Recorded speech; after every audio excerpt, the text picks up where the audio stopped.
In search of truth से जुड़े हुए सभी साधकों का अभिनंदन। आशा है आप सभी अच्छे होंगे, स्वस्थ होंगे और जिस तरह की वीडियोस मैं बनाता आ रहा हूँ आजकल, उन्हीं वीडियो को आगे बढ़ाते हुए हम ये एक और मैं वीडियो लेके आया हूँ आपके साथ। कोशिश करूँगा ये वीडियो सूक्ष्म ही हो। इसमें पूरे वीक मैंने बहुत ज़्यादा, जो एवरेज में 1 से 2 घंटे पढ़ाई करता था, इसमें कुछ ज़्यादा पढ़ाई की है। कुछ अच्छी चीज़ें मिली, उत्सुकता बढ़ी और मैंने काफ़ी कुछ लोगों को सुना और उस पे अपना जो समझ में आया वो आपको बता रहा हूँ। कुछ चीज़ों में केवल हिंट दूंगा। इस वीडियो के डिस्क्रिप्शन में आपको कुछ लिंक मिलेंगे, जैसे कि आपको राधिका देसाई एक इकोनॉमिस्ट हैं, उनका वीडियो का मैं लिंक दे रहा हूँ, उसे सुनिएगा। वो पॉलिटिकल साइंस की भी प्रोफेसर हैं शायद यूके में। इसमें आपको एक जेफरी सेक्स का मैं वीडियो भेज रहा हूँ, उसमें जब आप आगे उसको पूरा देखेंगे तो आपको ये सारा खेल समझ आएगा क्या चल रहा है। और एक मैंने लिया है कारगिल वार के ऊपर, ब्रिगेडियर सुरेंद्र सिंह का एक वीडियो है, पॉडकास्ट है, उसका भी लिंक मैं दे रहा हूँ। तो उस पर ज़्यादा मैं उसका थोड़ा थोड़ा हिंट इसमें दूंगा इस वीडियो में, लेकिन पूरी तरह से आप वो वीडियो देखिए, तब आपको समझ में आएगा असली कहानी। क्योंकि वो वीडियो सारे, कोई 1.5 घंटे का है, कोई 1 घंटे का है, कोई पौन घंटे का है या 1.25 घंटे का है। अगर मैं वो सारी बातें आपको बताने लगूँ तो बहुत लेंदी वीडियो हो जाएगा। और मैं जानता हूँ कि बहुत लंबा वीडियो कोई भी देखना पसंद नहीं करता आजकल। कोई कोई हैं जिनको ज्ञान की प्यास है, तो उनके लिए मैं ये लिंक इसमें दे रहा हूँ। डिस्क्रिप्शन में जाके आप वो यूट्यूब वीडियो सुन सकते हैं और शायद आपको कुछ समझ में आए। तो इन सबको जो मैंने पूरा वीक में इसमें पढ़ता रहा हूँ, उसमें एक बात तो पूरी तरह से साबित हो गई कि अपने दुग्गल साहब जो है वो यूएस के लाए हुए हैं, उसमें सीआईए का पूरा हाथ है। और दुग्गल साहब के आते ही जैसे इनको पूर्ण सत्ता मिली पहली बार में, तो संघ के एजेंडे के अंतर्गत ये इजराइल से जा मिले, क्योंकि इजराइल संघ का बहुत पुराना चहेता रहा है, आज से नहीं। हमारी भारत सरकार कभी भी इजराइल के पक्ष में खड़ी नहीं हुई, वो हमेशा फिलिस्तीन के साथ रही। पहली बार ऐसा हुआ है कि हम इजराइल के साथ खड़े हैं और उसमें इजराइल ने बहुत सारी मदद इनको की है, दुग्गल साहब को। और इजराइल बहुत बड़ा, मैं तो डकैत कहूँगा, चोर भी नहीं, डकैत देश है। उसकी अपनी कोई आइडियोलॉजी नहीं है, वो नरसंहार करने में माहिर है, उसको आनंद आता है। अपने दुग्गल साहब भी ऐसी प्रवृत्ति के हैं, अपने गृह मंत्री जी भी ऐसी प्रवृत्ति के हैं, तो उनको मैच करता है। लेकिन उसमें कहानी क्या हुई कि हमारे देश का पूरा डाटा इजराइल भेज दिया गया। जो पेगासस लिया गया, पेगासस एज ए सॉफ्टवेयर खरीदा गया, किसी और डील के साथ खरीदा गया, बिलिंग किसी और डील की हुई। ये बातें सार्वजनिक डोमेन में है, मैं कोई नई बात नहीं बता रहा हूँ। और पेगासस के साथ हमने पेगासस के सर्वर्स नहीं खरीदे, हम केवल स्पाई सॉफ्टवेयर खरीदे।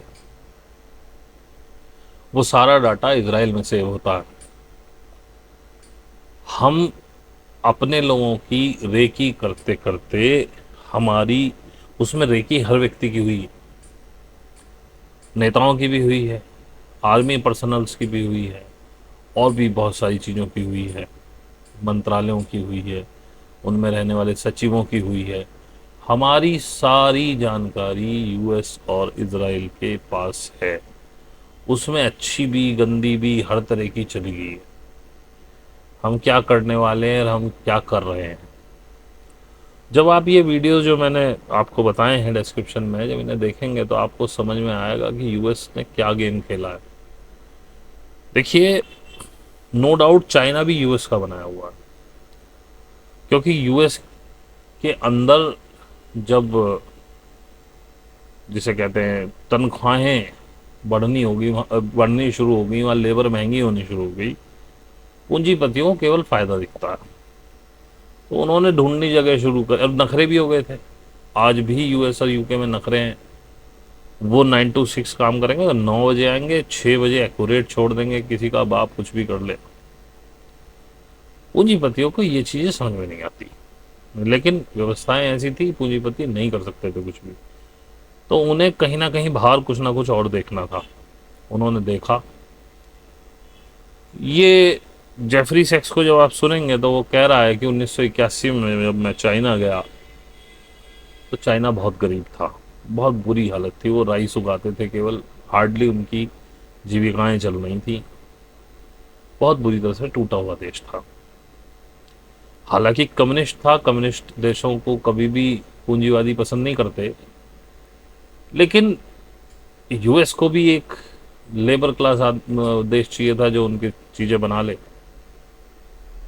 इंडिया फिर भी चाइना से कुछ ऊपर था, और हम सोवियत रूस के पाले में, सोवियत रूस जो था यूएसएसआर, उसके पाले में बैठे हुए थे। और सोवियत रूस के सामने ही इस एरिया में खड़ा करने के लिए, इंडिया के सामने खड़ा करने के लिए, तो मतलब अपनी एक होल्ड करने के लिए तो पाकिस्तान पहले से ही था, लेकिन पाकिस्तान इतना बड़ा देश नहीं था कि जो सोवियत रूस के सामने खड़ा हो सके। तो किसी भी तरह से उन्होंने चाइना को रेडी किया, और सबसे पहले वो लोग एज ए लेबर के लिए वहाँ गए थे। इंडिया को इसलिए नहीं चुना गया क्योंकि इंडिया ग्रो कर रहा था उस समय। हमने बड़े बड़े संस्थान बना लिए थे, आईआईएम जैसे, आईआईटीआईएम जैसे, और हम ग्रो कर रहे थे, इंटेलेक्ट था हमारे अंदर। और हम सोवियत रूस के पाले में थे, तो वैसे भी यूएस हम पे कब्जा तो करना चाहता था, क्योंकि ब्रिटेन के गिरने के बाद सेकेंड वर्ल्ड वॉर में जो हेजेमनी कायम हुई, जो साम्राज्य कायम हुआ, वो यूएस का हुआ। और जो ब्रिटेन के टाइम में वहाँ लीड कर रहे थे, जो असली साम्राज्य चला रहे थे, जिन्हें सीक्रेट सोसाइटी या आप क्या कहते हैं, एलाइट कहते हैं,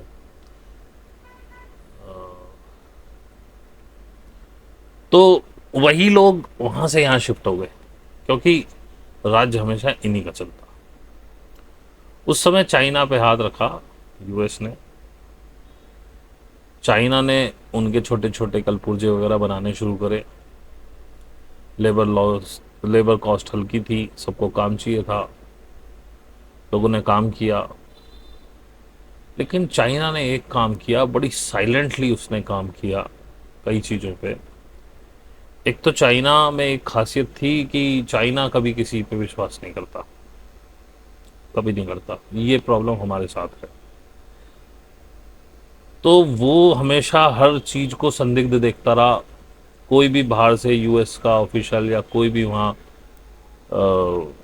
मतलब जिसका ये काम कर रहे थे, कंपनी वाला भी आया, तो उस वो हमेशा एक निगाह उस पर रखता था, ये कर क्या रहा।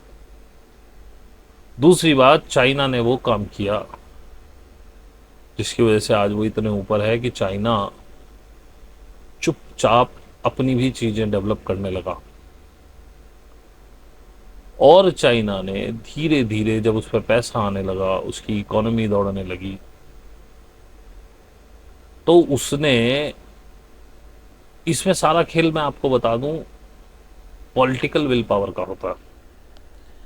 अब आप लाख कहिए कि जी वहाँ तो एक ही उसकी सरकार है, शी जिनपिंग को कोई हटा नहीं सकता है, तो वहाँ कहने को लोकतंत्र है। रशिया में भी अब यही कहा जा रहा है, कहने को लोकतंत्र है, पुतिन को कोई नहीं हटा सकता है, उसने सब चेंज कर लिया, नियम बदल दिए। बट आपको एक बात बताऊं, लोकतंत्र सबसे बड़ा धोखा है। आप दुनिया के सबसे बड़े लोकतंत्र है कहने को, आप क्यों नहीं तरक्की कर रहे? क्योंकि हर आने वाला नेता ये चाहता है, वो पहले साल से ही ये प्लानिंग करने लगता है कि अगली 4 साल बाद जो इलेक्शन होंगे उसमें मैं कैसे जीतूंगा। वो जोड़ तोड़ करके ये सुनिश्चित करने में लगता है कि एक तो लोगों को पर्याप्त संसाधन ना मिले ताकि वो तरक्की ना कर पाए, उनके जीवन में इतनी हौच पौच होनी चाहिए कि वो तसल्ली से बैठ के स्टडी ना कर पाए, कहीं तुम्हारे गंदे रूप ना देख लें। इसीलिए आपको कुछ भी नहीं मिल पाता। और जहां एक तानाशाह टाइप का, तानाशाह नहीं कहना चाहिए, मतलब लोकतंत्र के बाद तो राजशाही कहनी चाहिए, जैसे नॉर्थ कोरिया में है, किम जोंग उन है। यूएस के कहने पर मीडिया में कितना प्रोपेगेंडा चला उसके खिलाफ, और वास्तव में कुछ लोग जो नॉर्थ कोरिया घूम के आए उन्होंने कहा वहां के लोग खुश हैं। एक ने तो ये भी बताया कि जब फसल की कटाई होती है तो जो सरकारी नौकर होते हैं, सरकारी नौकरी में होते हैं, उन्हें जाकर वहां कटाई करानी पड़ती है मजदूरों के साथ, मतलब किसानों के साथ। इसलिए वहां सब सस्ता है। वो भी कम्युनिस्ट देश है। मैं कम्युनिस्ट होने को बड़ा नहीं बता रहा हूं। जब रशिया में पुतिन की जिद्दोजहद खत्म हो गई कि मुझे शासन से हटाया जा सकता है, उसने काम किया। 1991 में जब सोवियत रूस टूटा तो उसकी हालत बहुत खराब थी इकोनॉमिकली, और वो हालत खराब रही 2000 तक। जब मैं कारगिल वार के बारे में बहुत पहले मैंने किसी को सुना था तो उसने कहा कि हमें यूएस कोऑर्डिनेट्स नहीं दे रहा था, उसने हमारी सुविधाएं बंद कर दी थी जीपीएस की, और लास्ट में अटल बिहारी वाजपेयी के बहुत प्रयासों के बाद जब हमें कोऑर्डिनेट मिले तो हमने बम दागे। मतलब ऐसे समझ लीजिए कि हमारे पास गोलियां थी, बंदूक थी, सब कुछ था, लेकिन निशाना नहीं था। जब वो जीपीएस मिला तब वो निशाना लगाया गया और हम जीत गए। मेरे दिमाग में एक बात उठी, क्योंकि मुझे आज ये पता है कि 3 देशों के पास जीपीएस है जो पूरी एंटायर वर्ल्ड को कवर करता है। पहला यूएस, दूसरा रशिया और तीसरा चाइना। ईरान वार क्यों जीता? क्योंकि चाइना ने उसको अपना बेडू करके उनका जीपीएस है जो बहुत एक्यूरेट है यूएस के मुकाबले, वो दे दिया था, नहीं तो नहीं जीत पाते। तो मुझे लगा कि उस समय रशिया ने क्यों नहीं दिया, हम रशिया के अच्छे पार्टनर थे, हमने रशिया से क्यों नहीं मांगा। तो उसका उत्तर बाद में मिला कि रशिया उस समय बहुत ज़्यादा परेशानी में था और शायद उसके पास उस समय जीपीएस की वो ताकत नहीं थी सन 99 में।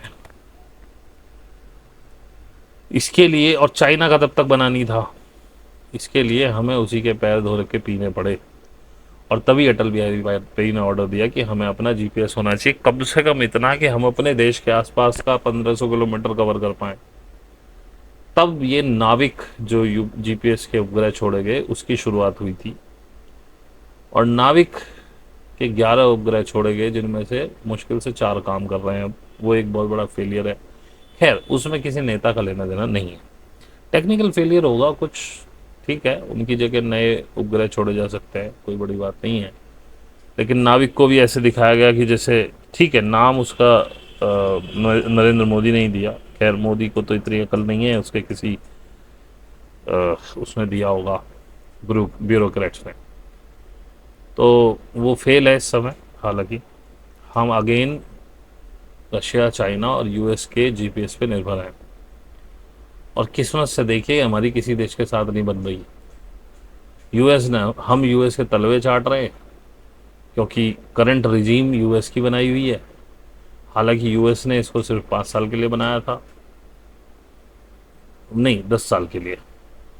अब ये इसराइल इसराइल भी नहीं, नेतन्याहू से दोस्ती है इनकी, और उसकी सारी चालें इनको दी गई, और उस हिसाब से अब देख लिए सब सामने आ ही रहा है किस तरह से वोट चोरी हुई, किस तरह से नरेंद्र मोदी हारते हारते जीते, हार ही चुके थे लेकिन जिताया गया, और ये सब निकल के बाहर आ ही रहा है। जैसे मैंने पहले ही कहा था 2025 सच को देखने का साल है, लेकिन हमारे साथ यूएस अब नहीं खड़ा है, क्योंकि मैंने पिछले वीडियो में शायद बताया था, ये मेरा आकलन है लेकिन मुझे लगता है सही होगा, बाकी समय बताएगा सही है कि गलत, कि ये भाई साहब हमें रशिया चाइना के ब्लॉक में डालना चाहते हैं, मेनली रशिया के ब्लॉक में। ये पुतिन का आदमी है। और ये आपने अगर किसी ने देखा भी हो, जो अलास्का में मीटिंग हुई थी, आपने पुतिन की बॉडी लैंग्वेज देखी हो और अपने ट्रंप साहब की देखी हो, ट्रंप साहब ऐसा ही बिहेव कर रहे थे जैसे एक नौकर एक मालिक के सामने करता है। और पूरी मीटिंग में पुतिन हावी रहे। इनफैक्ट जब प्रेस कॉन्फ्रेंस हुई तो वहाँ का कायदा है कि पहले यूएस का प्रधानमंत्री या राष्ट्रपति बोलेगा, लेकिन पुतिन ने टेक ओवर कर लिया, उन्होंने पहले बोलना चालू किया। और लास्ट जब हुआ मीटिंग में, जब ट्रंप ने कहा कि भाई हम जल्दी फिर मिलेंगे, तो वैसे पुतिन रशियन में बोलते हैं लेकिन उनको इंग्लिश आती है, वो सब समझ में आ रहा था। उन्होंने तुरंत बोला नेक्स्ट टाइम इन मॉस्को। तो उसने कहा जवाब में ट्रंप ने कि भाई ये एक आग से खेलने वाला काम होगा, मेरे लिए बहुत गर्मी आएगी मेरी तरफ इसके लिए, लेकिन मैं ट्राई करूँगा। और मैंने शायद पहले भी कहा था कि मुझे कोई उम्मीद नहीं है कि ये मीटिंग से कोई जंग वंग रुकने वाली है, क्योंकि रूट कॉज कुछ और है। पुतिन बार बार कह रहा है रूट कॉज पे काम करेंगे। ये जंग आज रुक जाएगी यदि यूएस खड़ा होकर ये कह दे कि हम नेटो का कोई एक्सपेंशन इसके बाद नहीं करेंगे। तो ये ट्रंप कह नहीं सकता है, नहीं तो वहां के लोग उसकी जान के पीछे पड़ जाएंगे। नेटो का एक्सपेंशन इसका मुख्य कारण है। ये सब आप जब जेफरी सेक्स को सुनेंगे तो समझ में आएगा। आप देखेंगे जो मैंने वीडियो डाला है वो है जिसमें यूरोपियन यूनियन की संसद में वो कह रहा है, वो यूरोपियन यूनियन से भी कह रहा है कि भाई आप अपनी पॉलिसी बनाइए, यूएस के पीछे पीछे मत भागिए, ये आपको बर्बाद कर देगा। उसने तो ताइवान के लिए भी बोला है कि ताइवान को ये करना चाहिए कि भाई यूएस से बोले कि भाई हमें हथियार मत दो, हमें तुम्हारे कोई हथियार नहीं चाहिए, हमारी टेरिटरी का इशू है चाइना के साथ, हम शांतिपूर्ण ढंग से अपने आप निपटा देंगे, हमें आपका कोई सहयोग इसमें नहीं चाहिए। और बोला कि वो आपस में बैठ के चाइना के साथ डील कर लें, नहीं तो ये दूसरा यूक्रेन बनेगा, चाइना इसको ख़त्म कर देगा, यूएस आ नहीं पाएगा। और जिस क्वाड की बात कर रहे हैं उन्होंने पहले ही कह दिया कि हम इनके पीछे नहीं पड़ेंगे। न जापान बोलेगा, क्योंकि चाइना की शक्ति का सबको अंदाजा है। हमारे तो जयशंकर जी कह ही चुके हैं कि भाई बहुत बड़ी इकोनॉमी है, हम क्या उनसे लड़ जाए, इसलिए 4000 किलोमीटर हमने दे दिया उनको। अपना तिब्बत का हम पहले ही मान चुके हैं कि चलो ठीक है तिब्बत तुम ले जाओ। वो कॉन्फ्लिक्ट चलते रहते तो सही रहता। और मैं आज भी ये मानता हूँ कि ये गलवान वलवान करके चाइना सिर्फ ये चाह रहा था कि हम एक टेबल पे बैठे। और जेफरी सेक्स को आप सुनेंगे, वो खुद भी ये कह रहा है कि ये मैंने हालांकि बहुत पहले कह दिया था, मैंने तब नहीं सुना था इनको, उनके पास मुझसे ज़्यादा इंफॉर्मेशन है, मेरे पास नहीं है, लेकिन फिर भी मैंने कहा था कि इंडिया को चाइना के साथ जाना चाहिए। और वो यही कह रहे हैं कि चाइना और इंडिया बेसिकली ये साथ मिलकर बहुत अच्छा करेंगे, इनके इंटरेस्ट एक है। और आज उनको सुनने के बाद मैं अब और भी तगड़े से मानने लगा हूँ। जैसे यूएस और कनाडा के संबंध थे, कनाडा कुछ नहीं था, अगर यूएस नहीं होता और यूएस के साथ उसने अपने बॉर्डर्स खोल के नहीं रखे होते, बिना वीज़ा के विजिट नहीं होती, तो कनाडा कनाडा नहीं बनता। कनाडा ग्रो कर गया बिकॉज ऑफ यूएस। ऐसे ही हम ग्रो कर सकते थे विद चाइना, हमारे बॉर्डर्स लगते हैं। जब हमको बेल्टन रोड के लिए उसने कहा था कि भाई मैं बेल्टन रोड आपके कश्मीर से निकाल के ले जाना चाहता हूँ, हमने डिनाई कर दिया। उस समय भी किसी ने नहीं सोचा कि भाई बेल्टन रोड जैसा कोई इनिशिएटिव आज तक नहीं है। हम लोग वाटर्स के थ्रू जा रहे हैं, इंटरनेशनल वाटर्स के थ्रू, जिन पे पूरी तरह से यूएस और पहले ब्रिटेन का कब्जा हुआ करता था, अब यूएस का कब्जा है। आप उससे बच के नहीं निकल सकते। और ये आपका बाई रोड यूरोप तक जा रहा है, तो इसका हमें पार्ट होना चाहिए, हमें इसका बहुत बड़ा फ़ायदा मिलता।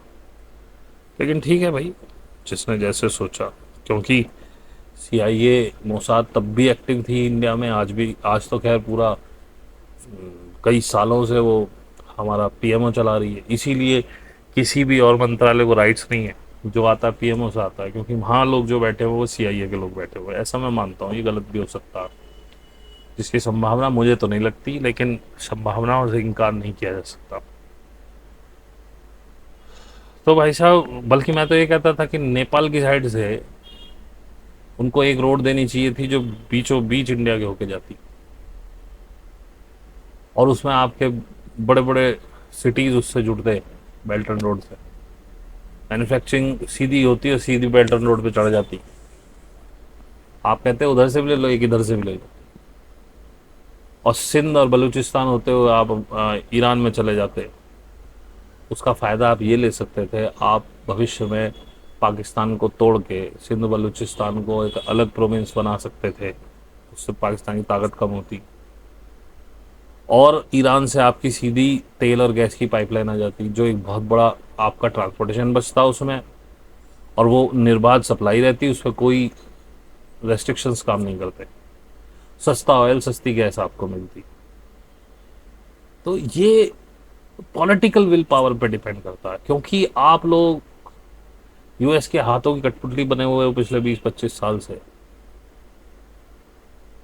राजीव गांधी और सोनिया गांधी की शादी ऐसे ही नहीं हुई, इसमें भी कहीं ना कहीं घपला है।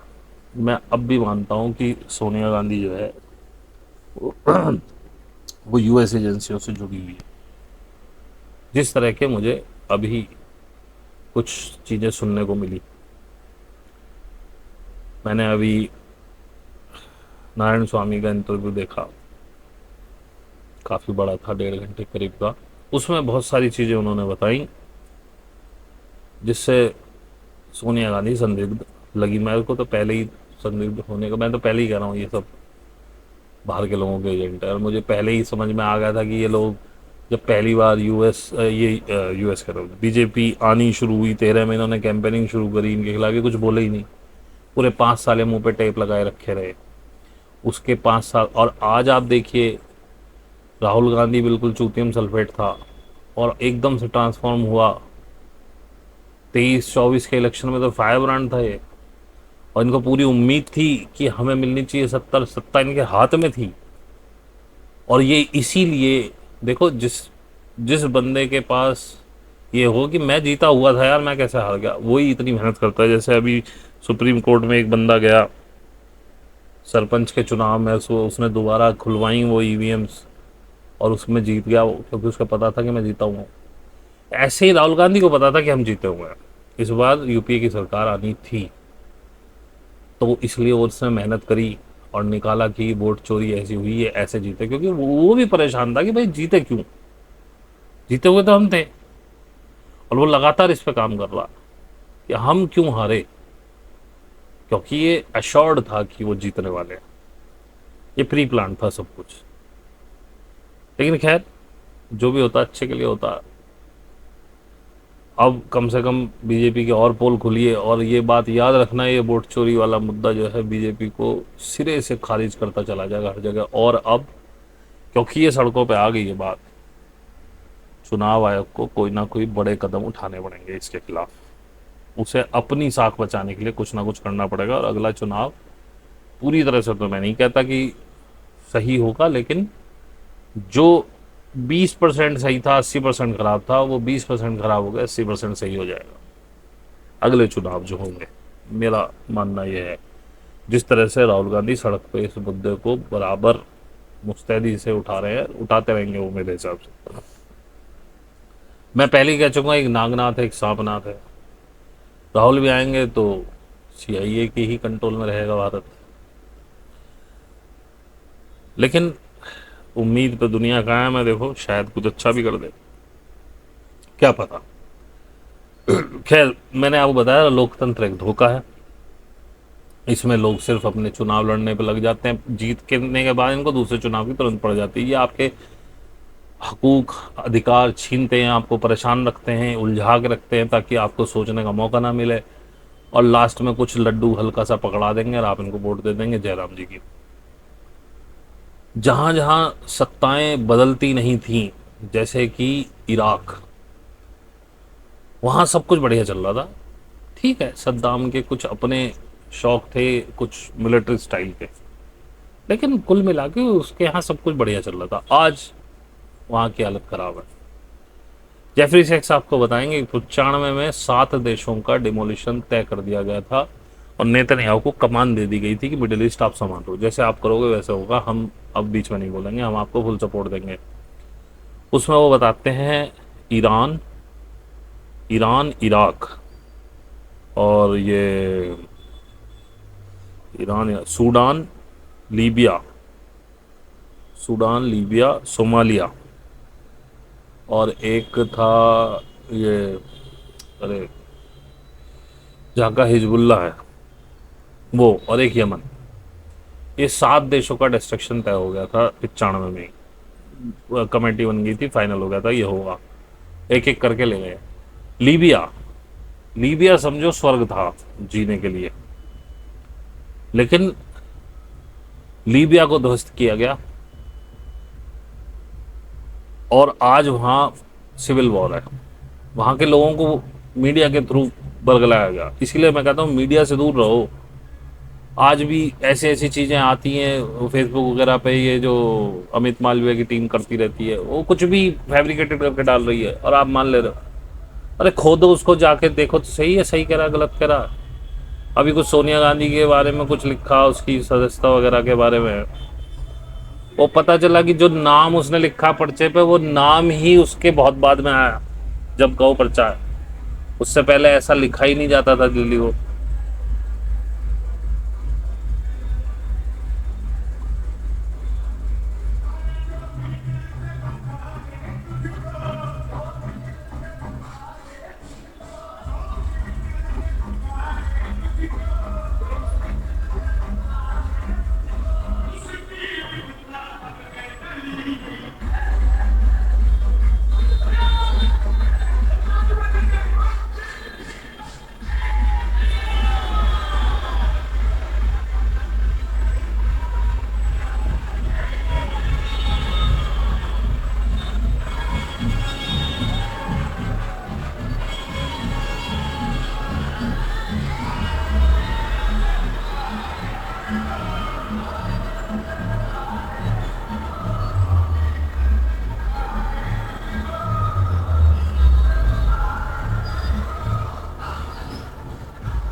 अब आप जब देखेंगे राधिका देसाई वाला जो मैंने इंटरव्यू डाला है, उसमें वो स्पेशली कह रही है कि 2014 में जब मोदी आए उसके बाद से इकोनॉमिक ग्रोथ इंडिया की खत्म हो गई है।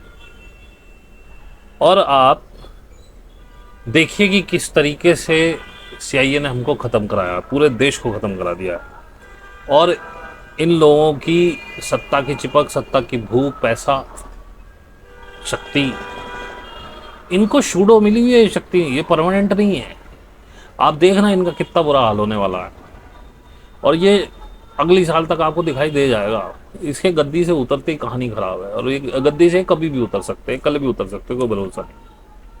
आप देखिए कि वो एक के बाद एक क्या कराया गया। सबसे पहले तो देखो, हमारे जितने भी पड़ोसी थे सबसे हमारे संबंध बिगड़वाए गए। नेपाल हमारा रोटी बेटी का संबंध है, ये सब आप जानते हो। नेपाल को परेशान कराया गया। ये मोदी की सत्ता में हुआ है, किसी और की सत्ता में नहीं हुआ। नेपाल चाइना की तरफ मुड़ गया। ये यूएस का ही ट्रेंड था कि नेपाल चाइना की तरफ चला गया, क्योंकि इनको इल्यूजन ये था कि यूएस हमें तैयार कर रहा है चाइना के खिलाफ। ऐसा कभी नहीं होने वाला। यूएस आपको कभी बढ़ता हुआ देख नहीं सकता, क्योंकि उसको आपका कैलिबर पता है कि आपको जरा सा पकड़ा दिया, आप इतना लंबा अपने आप आगे ले जाओगे। चाइना कम से कम, आप देखिए चाइना के लिए भी बहुत बड़ा प्रोपेगेंडा चलता है, ये है चाइना, वो है, फलाना ढिमकाना। चाइना ने आज तक किसी भी देश से जो भी सामान खरीदा उसने पैसे देकर खरीदा। उसने वहाँ इन्वेस्ट किया है, वहाँ इंफ्रास्ट्रक्चर बनाया है, उनको पैसे दिए हैं, उसके बदले में उनसे डील की है। भाई उनकी सरकारों ने जितने पैसे में डील की, पैसा दे के उठाता है। ऑस्ट्रेलिया का सबसे बड़ा जो पैसा कमाने का साधन है वो है उसका आयरन ओर। उसके बाद बहुत आयरन ओर है, बहुत बढ़िया आयरन ओर है, सारा चाइना खरीदता है।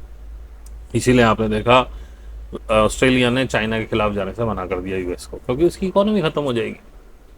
वो अफ्रीका से ले रहा है, साउथ अफ्रीका से जो भी ओर्स वगैरह निकाल रहा है सब पैसे देके निकाल रहा है। भाई उसने यूरोपियंस और यूएस और ब्रिटेन की तरह नहीं किया कि वो गन पॉइंट पे निकाल रहा है, आप ही के लोगों को मजदूर बना के निकाल रहा है, आपको तनख्वाह भी नहीं मिल रही और ना ही उस ओर का पैसा मिल रहा है।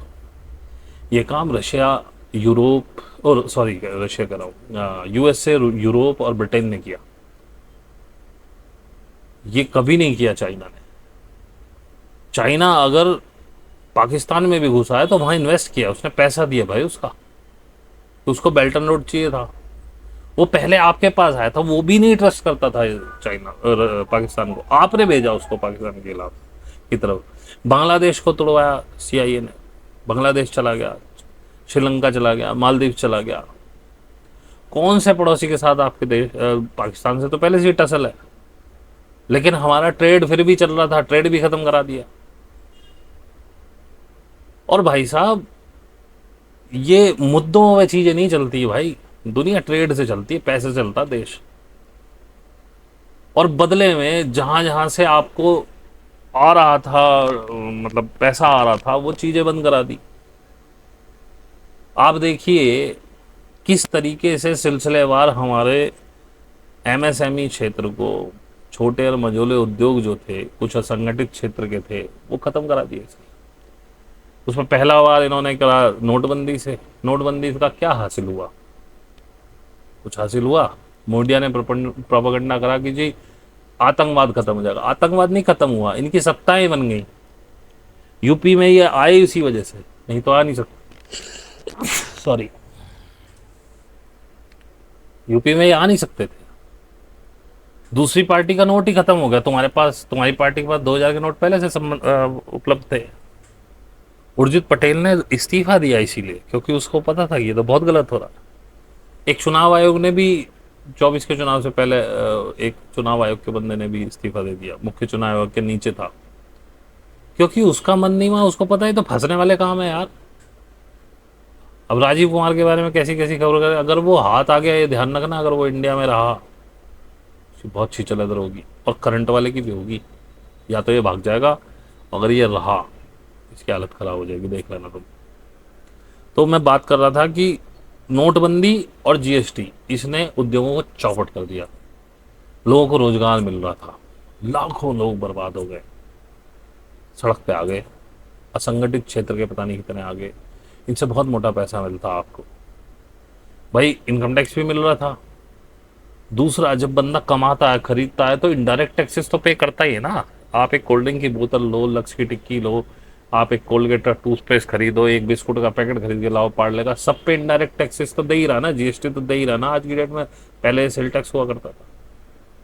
अब वो जब चीजें खत्म हो गई, टैक्स का आपको लोड का, अब आपने जो है जबरदस्ती, अब आप दूध पे टैक्स लगा रहे हो, आटे पे टैक्स लगा रहे हो, अनाजों पे जो कभी हुए नहीं, उसका बोझ किस पे पड़ रहा है?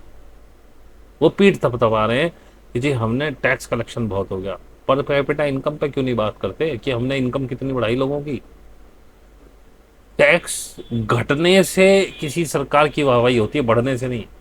चूतिया लोग जो बताते हैं, चूतिया सुनते हैं।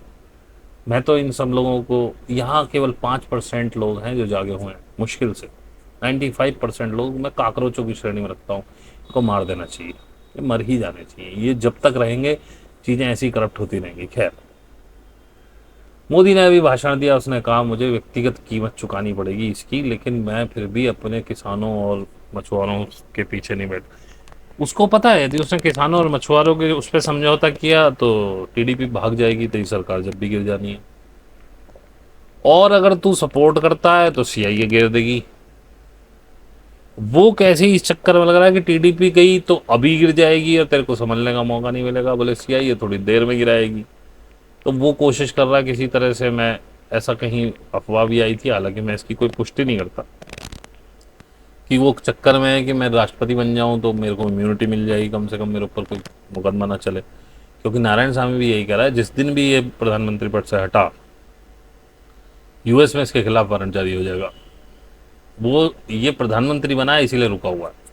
और भी बहुत सारी कहानियां हैं यूएस में इनकी। पैगासस में कोई इन्होंने ही थोड़ी जासूसी कराई, इनकी भी तो हुई है। अब हर तरफ से इनके पास प्रेशर है, तो वो व्यक्तिगत कीमत, और व्यक्तिगत कीमत में अडानी भी है। क्योंकि मैं ऐसा मानता हूं, ये जरूरी नहीं सच हो, कि अडानी का सिर्फ नाम है, पैसा दुग्गल साहब का लगा हुआ है। खैर, आप देखिए इसी के बीच में हमारी सेना को कितना कमजोर कर दिया। ये ऑपरेशन सिंदूर में सामने आ गया आपको क्या है। सबसे पहले तो राफेल खरीदे गए, कितने? 2 स्क्वाड्रन। जरूरत कितनी थी? बहुत सारी। जो कांग्रेस वो कर रही थी राफेल के साथ, दसॉल्ट के साथ, उसमें 140 राफेल बनने थे इंडिया के अंदर, HAL बनाती उसको। उसमें सोर्स कोड का भी मिलता हमको, ताकि हम उस पर अपने हथियार लगाते हैं। इन्होंने वो एक पैकेज खरीद लिया कि जी हमने तो सारी मिसाइलों के साथ खरीदा, सोर्स कोड है नहीं उसमें। अब अगर आप कोई भी मिसाइल उसकी चलाते हैं तो आपको बराबर फ्रांस से वही खरीदनी पड़ेंगी। आप अपनी कोई मिसाइल नहीं लगा सकते। दसॉल्ट ने मना कर दिया, हम नहीं देते सोर्स कोड, जाओ। और जो कांग्रेस कर रही थी वो केवल फ्यूजेलाज खरीद रही थी विद इंजन, एक उड़ने वाला डिब्बा। और वो भी कह रही थी हम यहाँ बनाएंगे, सोर्स कोड हमें चाहिए, हथियार हम अपने लगाएंगे। उस पर वो एग्रीमेंट हो चुका था, इसीलिए वो सस्ता मिल रहा था। और इनको उसमें दलाली खानी थी, इसलिए वो महंगा लिया गया। ये सबको पता है। राहुल गांधी ने जब कहा चौकीदार चोर है, वो ठीक था। इसका बवंडर बना।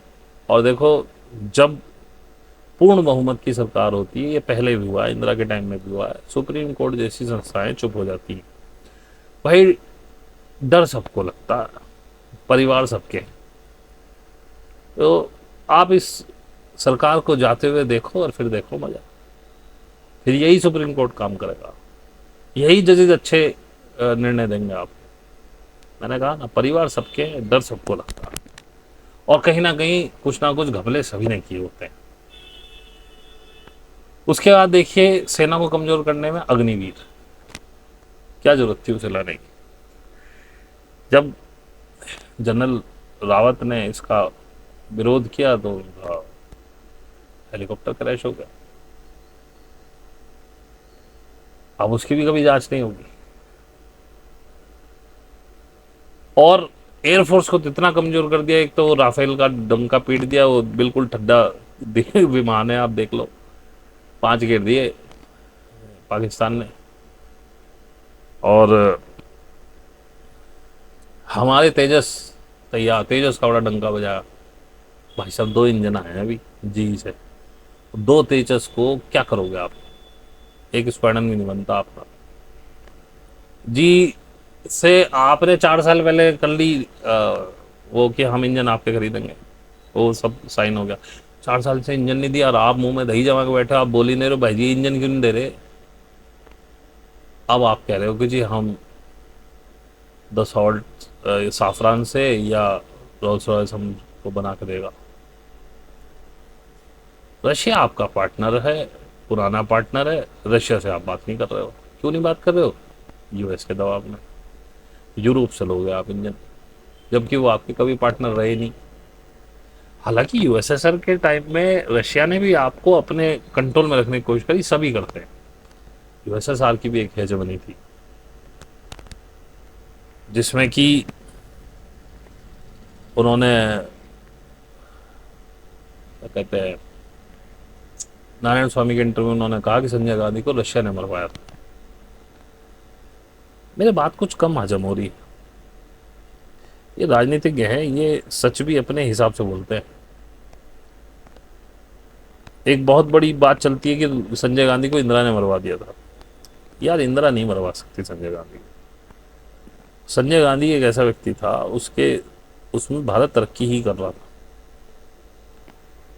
और उस समय हो सकता है यूएसएसआर का भी हाथ हो, मैं नहीं कह सकता। ये बड़ी बड़ी शक्तियां ऐसा ही करती हैं। उसमें यूएस का भी इंटरेस्ट था, क्योंकि अगर संजय गांधी नहीं मरता तो सोनिया गांधी को पावर नहीं मिल सकती थी।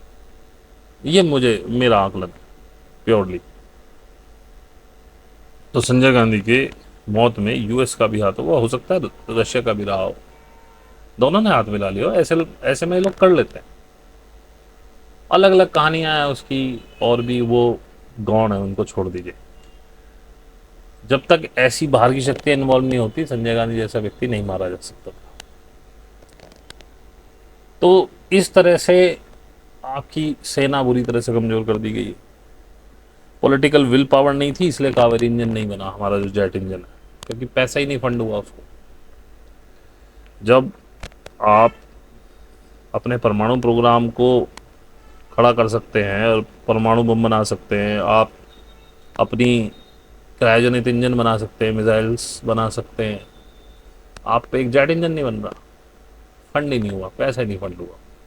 अब इन्हें लग रहा है कि भाई हमें कोई इंजन नहीं दे रहा, चलो अभी भी भरोसा नहीं कि वो बनेगा, ये ध्यान रखना। चाइना के लिए सारे, अच्छा ये जो हमारा एमएसएमई बर्बाद हुआ था, उसमें किसका फायदा था? फायदा उसमें कुल मिला के यूएस का था, और उसमें चाइना का भी फायदा था। और यूएस ही चाहता था कि भाई, क्योंकि यूएस तो वो सारी चीज़ें नहीं बना सकता था, चाइना में ऑलरेडी बन रही थी, और यूएस के चाइना के साथ पैक्ट थे, और चाइना भी चाह रहा था मुझे बाजार मिले, क्योंकि अब चाइना उत्पादन इतना कर रहा था, उसको मार्केट चाहिए थे। और दुग्गल साहब की कल्चरल एक्टिविटीज़ की सारी वीडियोस हैं उनके पास, तो उन्होंने 4000 किलोमीटर अपनी जगह भी दे दी उनको, और अब चाइना को सारा उद्योग मिल गया, सारी जो सप्लाई है वो चाइना से आ रही। तो इसमें चाइना के भी हाथ था। लेकिन देखो, मैं एक मानता हूँ कि भाई चलो चलो, उसके नेहरू के टाइम में इंडिया चाइना का वो युद्ध हुआ, उसमें हमारे साथ भीतरघात हुआ, सब कुछ हुआ। लेकिन अब वो 61 वाली या 70 वाली कहानियां नहीं है। और हमेशा पॉलिटिक्स में परमानेंट दुश्मन और दोस्त नहीं हुआ करते, ये देखा जाता है हमारा फायदा किसमें। आज हमारा फायदा चाइना के साथ जाने में, आप देख रहे हो चाइना को उसने एनवीडिया से चिप रोक दी। अब एनवीडिया कुछ पैसे वैसे दे करके और वो कह रहा है ठीक है भाई, हम जो कमाएंगे उसमें से 15% गवर्नमेंट ऑफ यूएस को देंगे, और एक H2B या B2H पता नहीं कौन सी चिप है वो निर्यात करने के लिए उसने वो दी। चाइना ने कहा हमें चाहिए ही नहीं। उसने बोला हुआवे से कि आप चिप बनाओ। अभी आपने देखा एक कहानी चल रही है हिंदुस्तान में कि हम चिप बना रहे हैं, हम एनवीडिया को पीछे छोड़ देंगे, घंटा नहीं छोड़ पाओगे तुम, तुम्हें पता ही नहीं चिप बनती कैसे। चाइना के पास एक अच्छी चिप बनाने की ऑलरेडी सारी जानकारी है, वो बना रहा था, बना रहा है। अब उसको और रिफॉर्म करना आसान है। आप तो जीरो से शुरू हो रहे हो भाई साहब, और अभी तो हवा में हो, अभी तो कहीं कुछ है ही नहीं। चाइना ने उससे बढ़िया चिप डेवलप कर ली, उसका आ गया भाई हमें नहीं चाहिए तुम्हारी चिप, अब कर लो क्या करते हो। उस पर जितना बैन लगाओगे वो उतना, क्योंकि वो फ्लो में जा रहा है, उसको पता है चिप कैसे बनती है, उससे सिर्फ उसको रिफाइन करना है। यही जो अमेरिका वाले लोग हैं, ये एनवीडिया है या इंटेल ने जो वो एक क्वांटम कंप्यूटर की चिप बनाई, इतनी सी 17 साल से लग रहा है वो उस पर R&D पे काम किया है। चाइना में चल रहा है सब कुछ। जब AI पे हमें काम करना था तो हम राम राम राम कर रहे थे। इतिहास की जानकारी नहीं कि राम और महाभारत और रामायण एक महाकाव्य है, हमने वो मान लिए भगवान है, और वो कभी जमीन में नहीं आने, ये सबको पता है। आज तक किसी को दिखे नहीं, मिले नहीं, और आएंगे भी कभी नहीं। पागल ही जा रही दुनिया, धकेल दिया हमें उधर।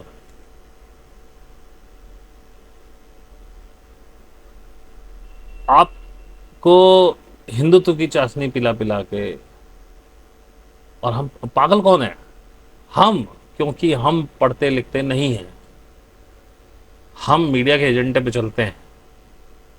हमने कभी खोजने की कोशिश करी भाई रामकृष्ण थे कौन, चलो कहाँ से आए थे, उससे पहले क्या था। मैंने कहा हाँ रामकृष्ण भगवान थे, बस बहुत हमारे लिए बहुत है। हमारी को संतुष्ट हो जाती है, सृष्टि का शुरुआत से हिंदू है, ब्रह्मा ने सृष्टि करी है, सब सब सब, सब ब्रह्मा ने बनाया। तो बेवकूफ़ हो, ये भी तो सोचो फिर तो मुस्लिम भी ब्रह्मा ने बनाए, क्रिश्चियन भी ब्रह्मा ने बनाए हैं। जब सारी उत्पत्ति ब्रह्मा ने की है, इस सृष्टि का उत्पादन वो करते हैं, सारी सृष्टि का संहार करने वाला, पालन करने वाला विष्णु, तो विष्णु ने मुसलमानों का भी पालन कर रहा है। तुम्हारी जरा सी बुद्धि में बात नहीं आ रही। और ऐसे ही मैं मुसलमानों कह रहा हूं, जब रब्बुल आलमीन है अल्लाह, तो भाई कोई मुसलमानों का ही रब थोड़ी, मुसलमान ही है क्या इस दुनिया में? तो सभी का वो हुआ ना। तो वो तो तुम्हारा परसेप्शन है कि तुम कहते हो कि हम मुसलमान हैं, वो तुम कह दो भाई सभी तो अल्लाह ने बनाया, तो ये हिंदू भी हमारे ही, इनके भगवान भी हमारे ही। और जो समझदार लोग हैं वो यही कहते हैं, वो यही मानते हैं, इसीलिए वहाँ लफड़ा नहीं है। और वो सोचते हैं, समझते हैं, सब कुछ पता चलता है उनको। तुम्हें हिंदुत्व की चाशनी घोल घोल के, पिला पिला के, इन्होंने तुम्हारे पिछवाड़े पे जो रैपट बजाए हैं, जूते बजाए हैं, लाल हुए बड़े हो तुम रो रहे हो, तुम्हारे पास काम नहीं है। मुझे एक व्यक्ति बता दो, एक दो तो खैर होते हैं कि जो तरक्की करते हैं ऐसे समय पे भी, जरूरी नहीं कि उनके कोई गलत वो हो, हर व्यक्ति एक जैसा नहीं होता, लेकिन ऑन एन एवरेज आपके बिजनेस खत्म हो रहे हैं, आपकी कमाई खत्म हो रही है, चाट लो हिंदुत्व को, उतर जाएगा बहुत जल्दी भूत ये, जब पेट खाली होंगे।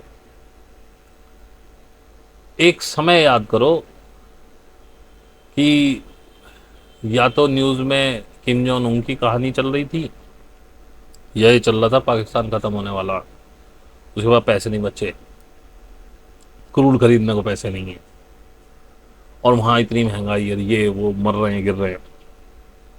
मर गया पाकिस्तान, ख़त्म हो गया। उसने, उसकी एयरफोर्स तुमसे ज़्यादा तकड़ी है इस समय, उसके पास इतना इंटेलिजेंस है, चाइना के साथ मिलके उसने एक जगह बनाई है जिसमें इतना इंटेलिजेंस है, वो सब देख रहा था तुम कहाँ से कौन सा हथियार निकाल रहे हो, कहाँ से क्या फायर कर रहे हो, कौन सा टक तुम्हारा कहाँ जा रहा है, तो पास है। ठीक है, वो चाइना के साथ है। राहुल गांधी ने सही कहा था कि तुमने चाइना को पाकिस्तान के पास भेज दिया, तो मैं लपकना था उसको बीच में। आज चाइना के बिना आप, चाइना जैसा पड़ोसी आपको मिला, आपकी किस्मत है।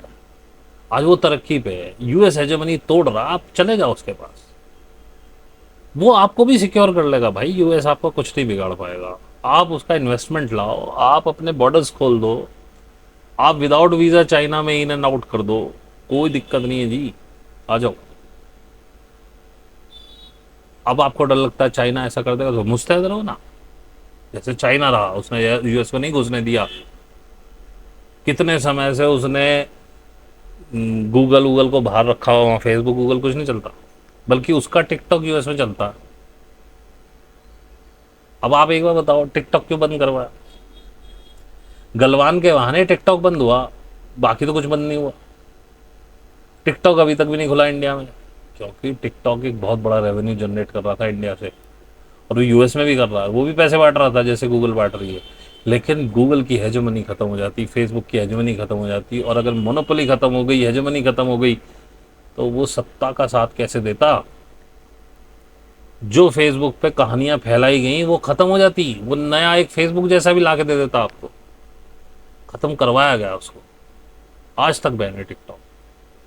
और मैंने पिछले वीडियो में भी कहा था, आज भी मैं कहता हूँ, अगर गूगल खत्म हो जाए, फेसबुक खत्म हो जाए इंडिया से, वो कहते हैं हम सर्विस नहीं दे रहे, भाई साहब पता चलेगा आपको बेरोजगारी किसे कहते हैं।